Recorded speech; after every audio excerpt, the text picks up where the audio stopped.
પ્રકાશના પ્રકિરણને કારણે જે જોવા મળતી બીજી ઘટના છે એ ઘટના વિશે માહિતી મેળવશું, જે છે સ્વચ્છ આકાશનો વાદળી અથવા તો ભૂરો રંગ કેમ હોય છે। આપણે બધાએ આકાશ જ્યારે કહી શકાય કે બપોરના સમયે અથવા તો સવાર અને બપોરની વચ્ચેનો જે સમય છે ત્યારે વાતાવરણ જો સ્વચ્છ હોય તો એ સ્વચ્છ આકાશમાં કોઈ વાદળો ના હોય ત્યારે તમે એનો રંગ જોયેલો હશે। એ રંગ આપણને આ રીતે કંઈક વાદળી, કંઈક ભૂરા રંગનું આકાશ જે છે એ આપણને જોવા મળશે। હવે ખરેખર આ ભૂરા રંગનું આકાશ આપણને જે જોવા મળે છે એની પાછળ પણ પ્રકાશના પ્રકિરણની જે ઘટના છે, ઘટના જ જવાબદાર છે અને આ પ્રકાશના પ્રકિરણને લીધે જ આ સ્વચ્છ આકાશ જે છે આપણને વાદળી એટલે કે ભૂરા રંગનું દેખાય છે। હવે આપણે એ તો વસ્તુ અહીંયા ખ્યાલ આવી ગઈ કે આ સ્વચ્છ આકાશનો જે રંગ છે એ વાદળી અથવા ભૂરા રંગનો આપણે જોઈ શકીએ છીએ અને જોતા પણ આવીએ છીએ, બરાબર। એ પ્રકાશના પ્રકિરણને લીધે થાય છે, પણ ખરેખર એવી તો શું ઘટના થાય છે કે જેના લીધે આ સ્વચ્છ આકાશ છે એ આપણને વાદળી રંગનું જોવા મળે છે? તો એ આપણે હવે અહીંયા સમજવાનો પ્રયત્ન કરીએ। તો અહીંયા આપણે કહી શકીએ સૌપ્રથમ કે જે પ્રકાશના જે કિરણો આવે છે તો વાતાવરણમાં હવાના જે અણુઓ છે, આ હવાના અણુઓ અને એની સાથે સાથે બીજા બારીક કણો પણ છે એ દ્રશ્યમાન થતા હોય છે। તો આ હવામાં રહેલા જે અણુઓ, બીજા બારીક કણો જે રહેલા છે એ દ્રશ્ય પ્રકાશની તરંગ લંબાઈ કરતાં ખૂબ જ નાના પરિમાણ ધરાવે છે। આપણે ખબર છે કે કણો અતિ સૂક્ષ્મ કણો તરીકે આપણે એને લઈએ છીએ, એટલે કે દ્રશ્ય પ્રકાશની જે તરંગ લંબાઈ છે એ તરંગ લંબાઈ કરતાં પણ એનું કદ, એનું પરિમાણ છે નાનું હોય છે અને આ કણો લાલ રંગની મોટી તરંગ લંબાઈના દ્રશ્ય પ્રકાશ કરતાં ભૂરા રંગ તરફની નાની તરંગ લંબાઈના દ્રશ્ય પ્રકાશના પ્રકિરણ માટે વધુ અસરકારક હોય છે। એટલે કે એમનું પરિમાણ નાનું છે, એટલે લાલ રંગ જે છે એ મોટી તરંગ લંબાઈ ધરાવે છે, તો એ લાલ રંગની મોટી તરંગ લંબાઈના દ્રશ્ય પ્રકાશ કરતાં જે ભૂરો રંગ છે એ ભૂરા રંગની નાની તરંગ લંબાઈના દ્રશ્ય પ્રકાશના પ્રકિરણ માટે વધુ અસરકારક હોય છે। એટલે કે એ ભૂરા રંગના જે પ્રકાશના કિરણો છે એનું પ્રકિરણ સૌથી વધુ કરશે, જ્યારે લાલ રંગનું પ્રકિરણ છે સૌથી ઓછું કરતા આપણને જોવા મળે છે। અને આ લાલ રંગના પ્રકાશની તરંગ લંબાઈ એ ભૂરા રંગના પ્રકાશની તરંગ લંબાઈ કરતાં આશરે 1.8 ગણી જેટલી વધારે હોય છે। આપણે બધાએ ભણી ગયા કે જાની વાલી પીના રા, તો રા એટલે કે જે સૌથી છેલ્લો રંગ છે રાતો લાલ, એની તરંગ લંબાઈ સૌથી વધુ હશે, જ્યારે જાંબલીની તરંગ લંબાઈ સૌથી ઓછી હશે। પછી જાંબલીથી જેમ જેમ આપણે રાતા એટલે કે લાલ રંગ તરફ જશું, જાની વાલી પીના રા, તો રાતાની સૌથી વધારે, જાંબલીની સૌથી ઓછી અને જાંબલીથી લાલ તરફ જશું એમ તરંગ લંબાઈમાં ક્રમશઃ વધારો થતો જશે। તો વાદળી એટલે કે ભૂરા રંગ કરતાં તો લાલ રંગની જે પ્રકાશ છે એની તરંગ લંબાઈ સૌથી વધુ હશે। તો એ ખરેખર લાલ રંગની જે તરંગ લંબાઈ છે એ ભૂરા રંગના પ્રકાશની તરંગ લંબાઈ કરતાં 1.8 ગણી જેટલી વધારે આપણને જોવા મળે છે અને એના કારણે જ આપણે આવી કંઈક ઘટના છે જોઈએ છીએ। એટલે કે જ્યારે સૂર્યપ્રકાશ જે છે એ વાતાવરણમાંથી પસાર થાય છે, એટલે કે સૂર્યપ્રકાશ જ્યારે આવશે ત્યારે શૂન્યાવકાશમાંથી જ્યારે પૃથ્વીના વાતાવરણમાં પસાર થાય છે ત્યારે જે હવામાં જે બારીક કણો રહેલા છે એ ભૂરા રંગના પ્રકાશનું લાલ રંગના પ્રકાશ કરતાં વધુ પ્રબળતાથી પ્રકિરણ કરશે, કારણ કે ભૂરા રંગનો જે પ્રકાશ છે એની તરંગ લંબાઈ લાલ રંગના પ્રકાશની તરંગ લંબાઈ કરતાં ઓછી છે, એટલે ભૂરા રંગના પ્રકાશનું પ્રકિરણ સૌથી વધુ થશે, જ્યારે લાલ રંગના પ્રકાશનું પ્રકિરણ છે એ સૌથી ઓછું આપણને જોવા મળશે, બરાબર। એટલે શું થશે કે અહીંયા આપણે ઉદાહરણ સાથે સમજવાનો પ્રયત્ન કરીએ કે તમને એક માધ્યમ, અહીંયા બે માધ્યમને અલગ અલગ પાડેલા છે। ઉપરનું માધ્યમ જે છે આપણે શૂન્યાવકાશ લીધેલું છે અને નીચે વાતાવરણ આપણે લીધેલું છે, બરાબર। અને વાતાવરણમાં આપણે ખબર છે કે હવામાં રહેલા સૂક્ષ્મ કણો છે એ આપણે અહીંયા જોઈ શકીએ છીએ। એટલે હવે શું થશે કે જ્યારે સૂર્યમાંથી જે પ્રકાશના કિરણો શૂન્યાવકાશમાંથી જ્યારે પસાર થતા હશે તો શૂન્યાવકાશમાં તો આવા કોઈ સૂક્ષ્મ કણો રહેલા નહીં હોય, એટલે પ્રકાશનું પ્રકિરણ થશે નહીં, એટલે એ પ્રકાશ આપણે શ્વેત પ્રકાશ શૂન્યાવકાશમાંથી ગતિ કરતો જોવા મળશે। પરંતુ આ શૂન્યાવકાશમાંથી આ સૂર્યનો જે પ્રકાશ, એનું જે કિરણપુંજ છે એ જેવું વાતાવરણમાં પ્રવેશ કરશે ત્યારે વાતાવરણમાં તો આવા ઘણા બધા સૂક્ષ્મ કણો રહેલા છે, એમાં ધૂળના રજકણો હશે, પછી વાતાવરણમાં રહેલા વાયુઓના અણુઓ રહેલા હશે, પાણીના બુંદો રહેલા હશે, બરાબર। તો આ વાતાવરણમાં રહેલા જે આવા દરેકે દરેક સૂક્ષ્મ કણો છે, જ્યારે આ સૂર્યનો પ્રકાશ વાતાવરણમાંથી પસાર થશે ત્યારે એનું પ્રકિરણ થશે અને આપણે આગળ જે વસ્તુ સમજાય એના આધારે કહી શકીએ છીએ કે જે શ્વેત પ્રકાશનું પ્રકિરણ થશે પણ એમાં સૌથી પ્રબળ કયો હશે તો કે ભૂરા રંગનો જે પ્રકાશ છે એનું પ્રકિરણ સૌથી વધારે જોવા મળશે। એટલે કે પૃથ્વીના વાતાવરણમાં રહેલો મનુષ્ય છે એ મનુષ્ય કોઈ પણ તરફથી આકાશ તરફ નજર માંડે અને આકાશને જોવાનો પ્રયત્ન કરે તો એ ભૂરા રંગના જે પ્રકાશનું કિરણો છે એનું પ્રકિરણ સૌથી વધારે છે। તો ભૂરા રંગના કિરણોનું પ્રકિરણ વધારે છે એટલે કોઈ પણ મનુષ્ય જ્યારે આકાશ તરફ નજર માંડશે ત્યારે આકાશનો એ જે રંગ છે એને વાદળી એટલે કે ભૂરો રંગ જ દેખાશે અને આટલા માટે જ સ્વચ્છ આકાશનો રંગ વાદળી અથવા ભૂરો હોય છે. તો આપણો જે સવાલ હતો એનો જવાબ હવે આપણે આ પ્રકાશના પ્રકીર્ણનની આ ઘટના છે એના દ્વારા સમજી શકીએ છીએ અને આ ઘટનાને કારણે જ જે સ્વચ્છ આકાશ છે એ આકાશનો રંગ આપણે વાદળી અથવા ભૂરો જે છે એ જોવા મળે છે. હવે અહીંયા આપણે પ્રકાશના જે કિરણો છે એનો રંગ ભૂરો રાતો એટલે કે લાલ રંગ છે તો એના તરંગ લંબાઈની વાત કરી કે લાલ રંગના પ્રકાશના કિરણની તરંગ લંબાઈ સૌથી વધુ હોય છે એટલે એનું પ્રકીર્ણન ઓછું થશે. જ્યારે ભૂરો રંગ છે એના પ્રકાશની તરંગ લંબાઈનું જે તરંગ લંબાઈ છે એ લાલ રંગ કરતાં ઓછી હશે એટલે એનું પ્રકીર્ણન વધારે થશે. બરાબર. તો આના આધારે જ આપણે એક ઉદાહરણ સમજવાનો પ્રયત્ન કરીએ.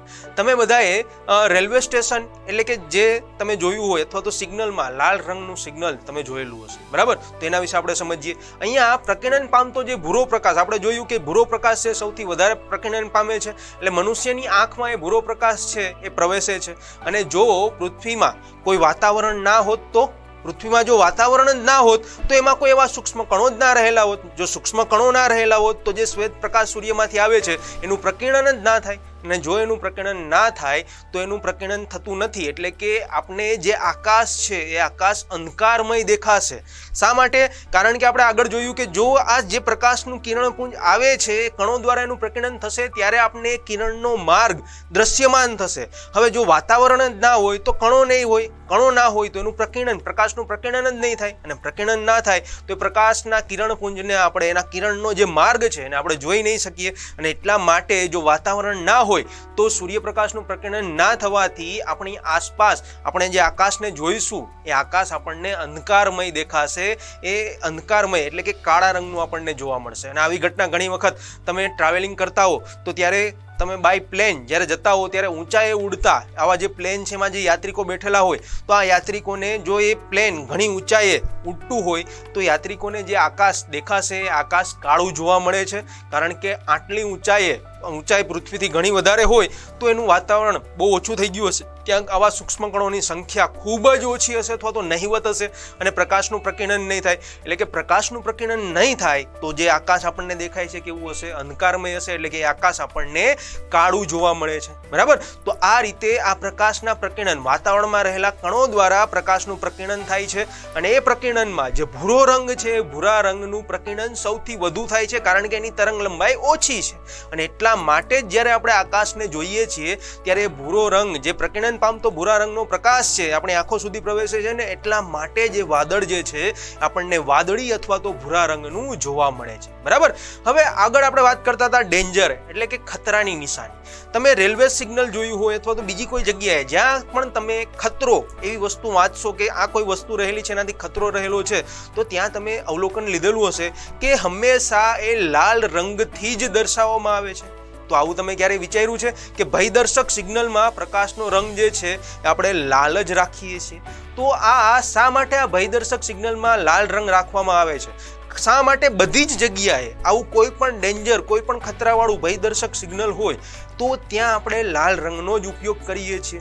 તો એના પાછળનું કારણ શું છે? તો એના પાછળનું કારણ પણ બહુ સિમ્પલ બહુ સરળ છે જે આપણે આગળ ભણી ગયા. પ્રકાશના પ્રકીર્ણનની ઘટના અને આ જે અલગ અલગ રંગના પ્રકાશના કિરણો છે એની તરંગ લંબાઈ.